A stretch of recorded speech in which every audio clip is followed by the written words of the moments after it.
Hello, everyone, and welcome to AP US History for Winners with your teacher, Mr. Johnson. Last time we talked about sectional conflict, and today we are talking about the failure of compromise, the election of 1860, and secession. This is a very important notes video, so hopefully you are ready. Let's get going. First thing we need to talk about is one of the compromises, and this is the Kansas-Nebraska Act from 1854. Let's start with a little bit of background info here. So, the North wanted to build a transcontinental railroad that would go through some northern territories, the territory of Kansas and Nebraska. And Kansas and Nebraska are both north of the 3630 line from the Missouri Compromise, so they should both be free states. But the South is not going to support adding two new free states to Congress, to the nation. So we got a solution here. The idea is proposed by this guy on the right, Stephen Douglas. He is an Illinois senator, future presidential candidate. It's called the Kansas-Nebraska Act. And the idea is for popular sovereignty to be used to decide on slavery in Kansas and Nebraska, meaning people are going to get to vote whether or not there will be freedom or slavery in Kansas and Nebraska. People were expecting that Nebraska, being in the north, would become a free state, Kansas would be a slave state. But they had to vote to decide that, right? And this does overturn the Missouri Compromise of 1820 because it's saying now people are going to vote on whether or not we're going to have slave or free states north of the Missouri Compromise line. Well, what does this cause? It's going to cause something called Bleeding Kansas, and it's called that for a reason, all right? So Bleeding Kansas is fighting that goes on between pro-slavery and anti-slavery groups in Kansas. And it gets crazy. Both sides do a lot of violent actions. They burn down newspapers, they kill supporters. It gets very intense. But one figure you need to be aware of, and we'll do some stuff with him on class, is John Brown. So John Brown and his followers end up killing 5 pro-slavery individuals at Potawatomi Creek. But basically what you need to know is that John Brown, a white guy, moves into Kansas to commit violence against other white people in John Brown wants abolition to happen, right? So he wants slavery to end. So we see now violence between white people over the issue of slavery. So this is a major change, and this is going to show, this is like a little precursor, a little context for the Civil War. We're showing that in America, these issues are so intense that people are willing to kill each other over the issue of slavery. White people are willing to kill each other over the issue of slavery. Okay, so right after Kansas-Nebraska Act and while Bleeding Kansas is sort of going on, we get the election of 1852, the presidential election. And in this election, we got 3 parties. The Democrat, James Buchanan, is going up against the Republican, new political party here, Republican, John C. Fremont, and the Know Nothing Party, Millard Fillmore. Now, the Republicans, this is a new party. They are a party that's created in the North because the Whigs stop existing and they oppose the Kansas-Nebraska Act. They want to stop the spread of slavery. They think we should follow the Missouri Compromise and basically no new slavery in the territories. And the South actually threatens to secede if the Republicans win. And you can see the only states that vote for the Republican Fremont are the northern states. You can see on that map there. Now, as far as Millard Fillmore and the Know Nothing Party, you should already know that's a nativist party. He gets 21% of the vote, but is only enough of the vote to carry 2 states, Delaware and Maryland. Not a significant amount of electoral college votes, but does get a pretty significant amount of the people. But the person who wins is the Democrat. Okay, so this is James Buchanan. He wins. And he is a part of the Democratic Party, which is a pro-slavery and pro-popular sovereignty party. They want slavery to continue to exist, and they want territories to vote on the issue of slavery. Now, when Buchanan becomes president, he gets a challenge called the Lecompton Constitution. So this is the first challenge for Buchanan, the first issue that he has to deal with. And this is where in Kansas, right, we're talking about how Kansas is deciding to be slave or free. And the pro-slavery people basically, obviously, they want Kansas to be a slave state. And they create this constitution called the Lecompton Constitution. This is Kansas's state constitution, okay? And Buchanan supports it. But the issue is the people didn't vote on it, okay? People in Kansas did not vote to approve this, which is what the Kansas-Nebraska Act said it needed to do. So Congress rejected it. It says, hey, Kansas has to decide using popular sovereignty if they're going to be slave or free. So Kansas rejects it. Congress rejects it. Kansas does end up becoming a free state later. But again, you can just see both pro and anti-slavery sides are doing whatever they can to get more states on their side in this election of 1852 and the resulting issues. Okay, so this is another topic that is leading up into the Civil War, and this is very, very important. So focus in. This is called the Dred Scott decision, and this is a Supreme Court decision. I'm going to give you a little background before I go into the ruling. So this guy pictured on the right, his name is Dred Scott, and he is a slave, and him and his slave owner were traveling to different territories. Some of the territories were free territories. So he had been in places where there was freedom. There was no slavery allowed. And so when Dred Scott's owner dies, Dred Scott decides to sue for his freedom under the idea that he's saying, look, my owner took me to free territories. My owner is dead. I should be able to be free.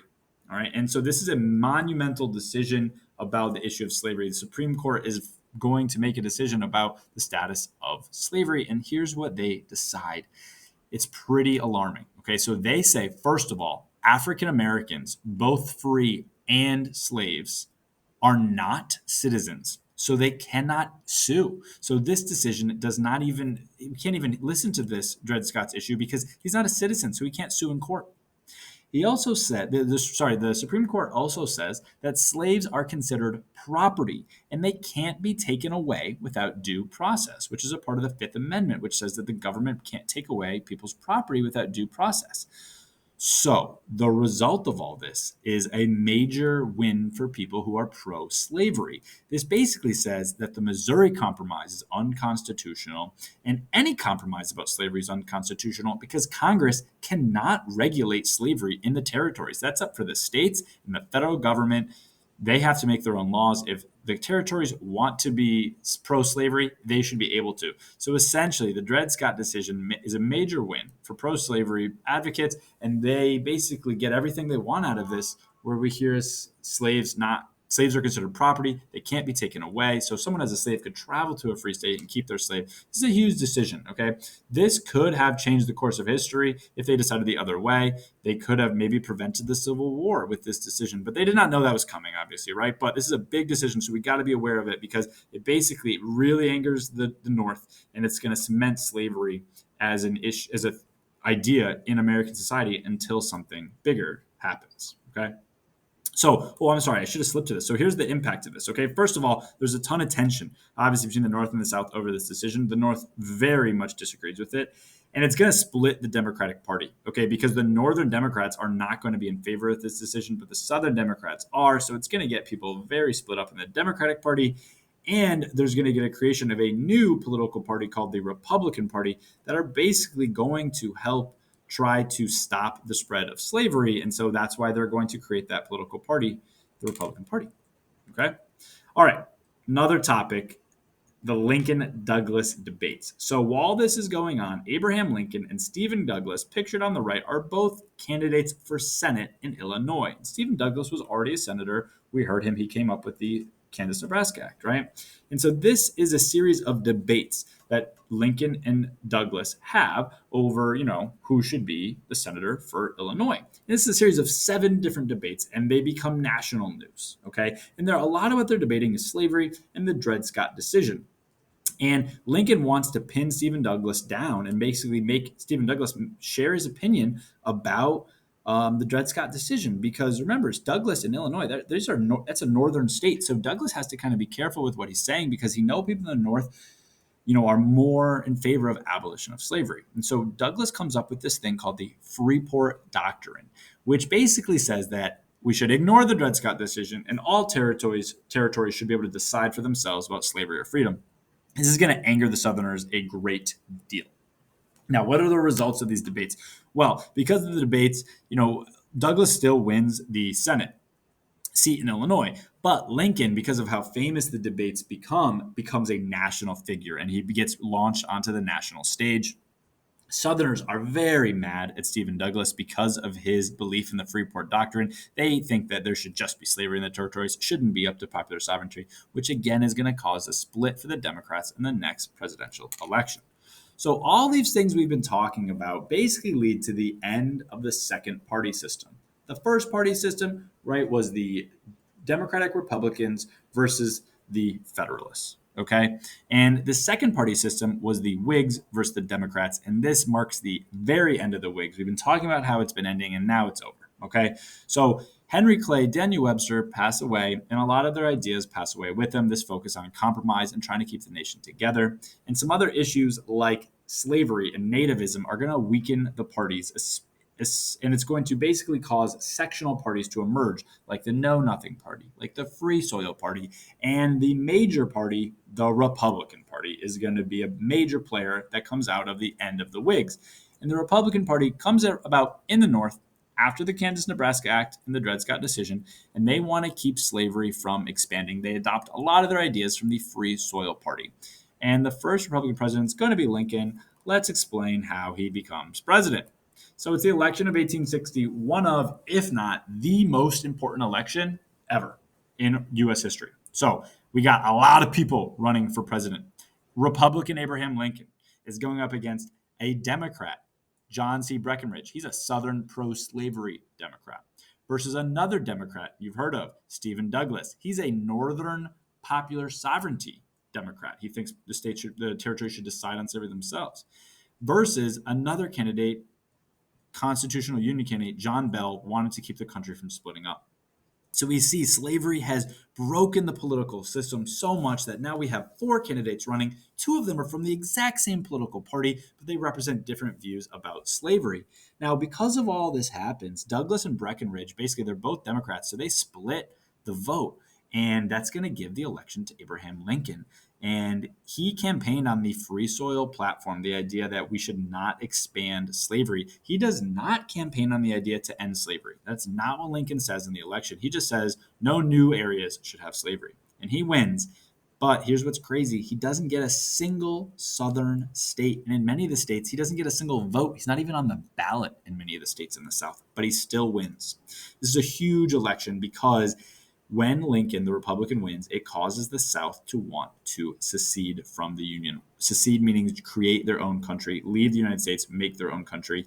And on December 20th, 1860, South Carolina does just that. South Carolina is the first state to secede, and that starts other states to follow. And the election of 1860 is a direct cause of the Civil War, which takes place 1 year later because of the issues that we've been talking about. Okay.